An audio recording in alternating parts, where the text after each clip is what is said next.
Hey guys, and welcome to the ActionJackson reaction. We're going to be taking a recap of the highlights of the past week of Evil 8 on this show, to make sure you don't miss any of the action.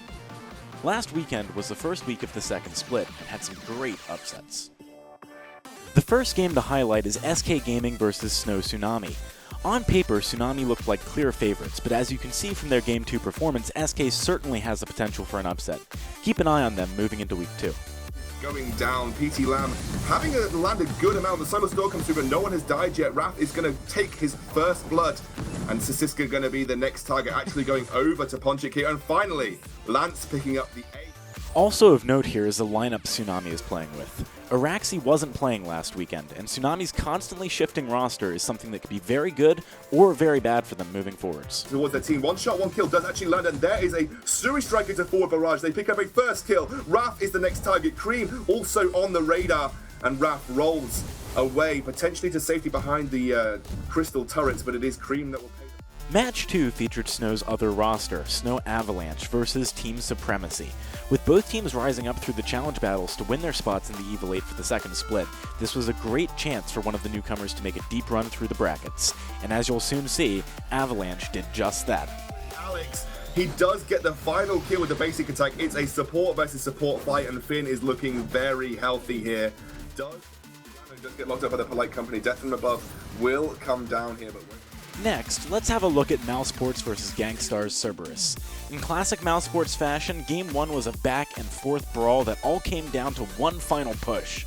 I'll let the Shoutcasters break this one down.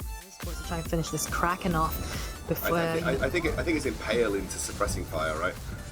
Oh, a double stun here coming out, and TechnoJJ takes a lot of damage. TechnoJJ is already down now. It's up to Iraqi Zoro, but he's not in the best position. He's going to get stunned against the wall. This is great from Mousesports, but the Kraken, in the meantime, is wailing away on the turrets. Don't get distracted here. You have to try and deal with the Kraken, but are they? No, they're going to race the Kraken. They're going to race. They're going to do a lot of damage to it. I have to switch between the two. They do get the turret.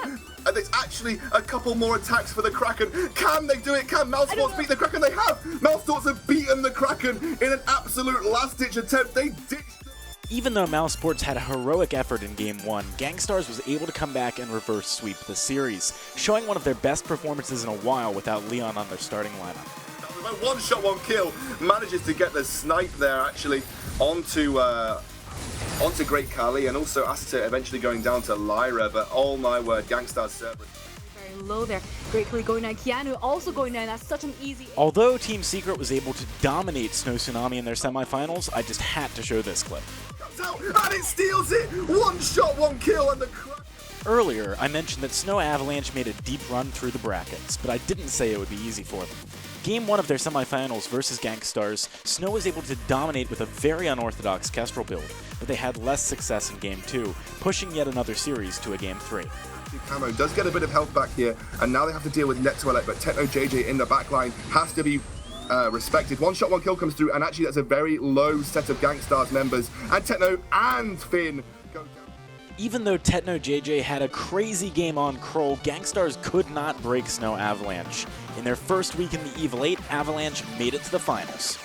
Do a massive job of frontlining as Net Toilet goes down to Voldemar. It is just Iraqi Zoro and Kentisik going up against him. Iraqi Zoro is going to be kiting back versus HF Guy. TechnoJJ running in onto Kentisik, but Voldemar manages to pick up the kill. A random Forster call the wrong way, but it doesn't matter because the cripple lands onto Iraqi Zoro. It does look like Kentisik is coming from the backline.